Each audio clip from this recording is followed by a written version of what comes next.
Bapak Ibu semua, jumpa lagi bersama saya Dr. Grace. Pada kesempatan kali ini, saya mengajak Bapak Ibu untuk melihat apa itu program scorecarddiet.com.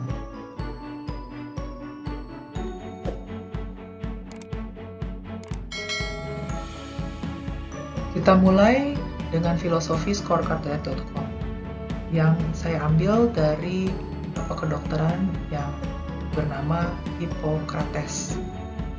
Beliau menyebutkan bahwa everyone has a doctor in him or her. We just have to help it in its work. The natural healing force within each one of us is the greatest force in getting well. Our food should be our medicine. Our medicine should be our food. But to eat when you are sick is to feed your sickness. Illness do not come upon us out of the blue. All disease begins in the gut. They are developed from small daily sins against nature. When enough sins have accumulated, illness will suddenly appear. Yang perlu kita renungkan bahwa di zaman saat ini semakin banyak kita temukan kasus-kasus penyakit degeneratif, metabolik, dan autoimun. Mengapa itu demikian? Mari kita lihat bersama.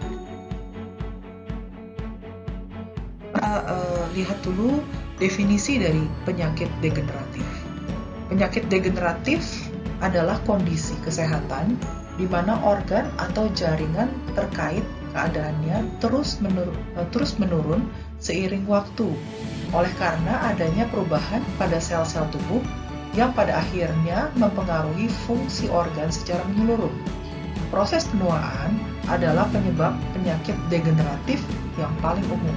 Itu sebabnya orang usia lanjut atau lansia lebih mudah mengalami berbagai jenis penyakit degeneratif dibandingkan dengan orang yang lebih muda. Meski demikian, penyakit degeneratif bisa dialami oleh semua kalangan tanpa memandang usia. Nah, berikutnya kita lihat apa yang disebut dengan gangguan metabolik. Gangguan metabolik adalah kelainan dalam proses metabolisme, yaitu gangguan proses penguraian nutrisi dari makanan menjadi produksi energi yang dibutuhkan untuk menjalankan berbagai fungsi tubuh yang terganggu. Nah, nutrisi yang merupakan sumber energi atau kalori adalah apa? Karbohidrat atau gula, protein, dan lemak. Jadi, gangguan metabolik adalah semua penyakit yang menyebabkan gangguan pada metabolisme karbohidrat, protein, dan lemak.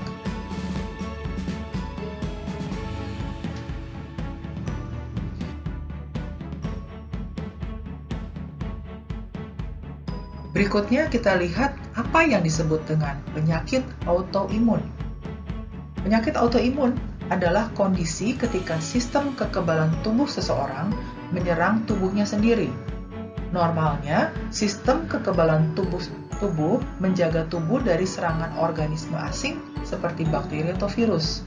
Namun, pada seseorang penderita penyakit autoimun, sistem kekebalan tubuhnya melihat sel tubuh yang sehat sebagai organisme asing, sehingga sistem kekebalan tubuh melepaskan protein autoantibodi untuk menyerang sel tubuh yang sehat.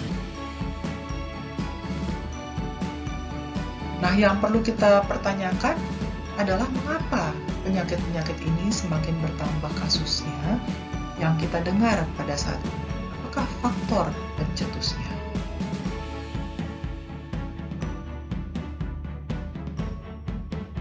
Kita kembali merenungkan apa yang pernah dikatakan oleh Bapak Kedokteran yang bernama Hippocrates yang sudah saya bacakan pada awal presentasi ini, ya. Nah, beliau mengatakan bahwa setiap orang memiliki dokter dalam dirinya. Kekuatan penyembuhan alami dalam diri kita masing-masing adalah kekuatan terbesar untuk sembuh. Ya, kemudian makanan kita harus menjadi obat kita. Nah, obat kita harus menjadi makanan kita. Tetapi makan ketika Anda sakit adalah untuk memberi makan penyakit Anda. Nah, Penyakit itu tidak datang kepada kita tiba-tiba. Semua penyakit bermula di usus dan mereka berkembang dari dosa kecil-kecil setiap hari, baik terhadap alam dan juga tentunya terhadap tubuh kita ya. Ketika sudah cukup banyak dosa yang menumpuk, maka penyakit itu tiba-tiba akan muncul.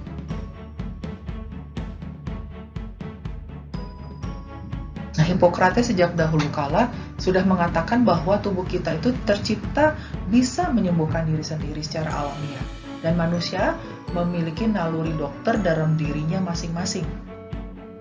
Namun, semua itu semakin lama semakin sirna oleh karena perbuatan manusia itu sendiri dalam mengatur pola hidupnya yang tidak sehat. Mulai dari perbuatan dosa yang kecil-kecil setiap hari terhadap alam dan dirinya sendiri, sehingga merusak keseimbangan dalam usus, sehingga menumpuk menjadi penyakit yang tiba-tiba muncul tak terduga.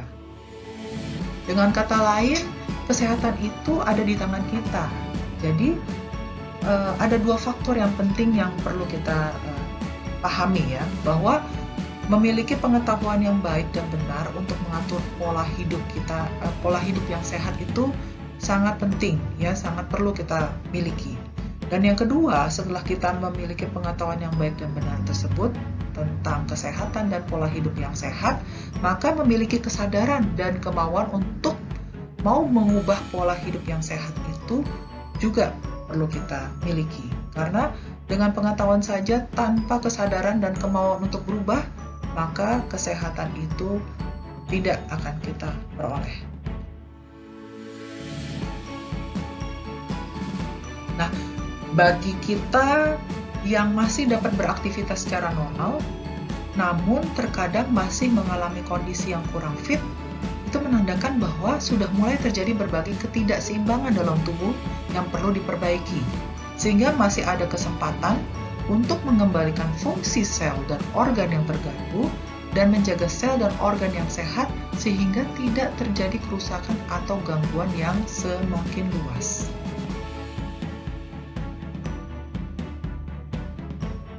Nah, oleh karena itu saat ini kami sedang membangun suatu fasilitas edukasi online maupun offline terkait dengan healthy lifestyle dalam memberikan pelayanan yang untuk kesehatan preventif dengan nama yang kita beri adalah scorecarddiet.com. Nah, kami berfokus memberikan konsultasi kesehatan dan edukasi kepada pasien dalam bagaimana mengimplementasikan gaya hidup yang sehat untuk prevensi berbagai gangguan penyakit metabolik, degeneratif, dan autoimun.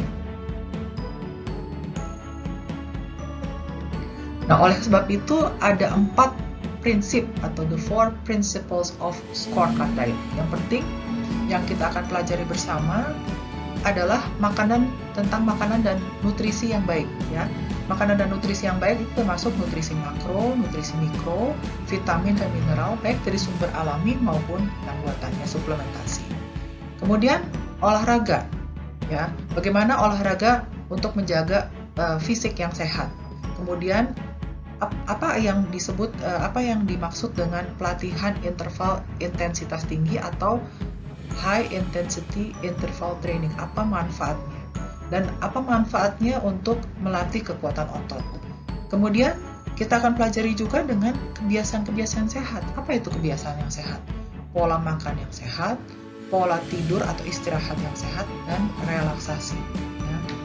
Dan yang keempat tentang berbagai metabolisme tubuh ya, baik hormonal, digestion atau pencernaan, termasuk healthy gut atau usus yang sehat. Kita ingat bahwa Hippocrates mengatakan bahwa semua penyakit itu berasal dari usus. Jadi kita harus menjaga kesehatan usus kita sejak dini. Sebagai penutup, saya ingin menyampaikan bahwa kesehatan tubuh adalah holistik dan sinergis ya. Tidak bisa dikotak-kotakan secara terpisah.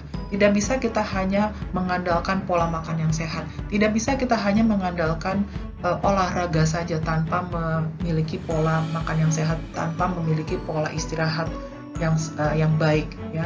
Karena kesehatan tubuh kita itu terkait satu dengan yang lain.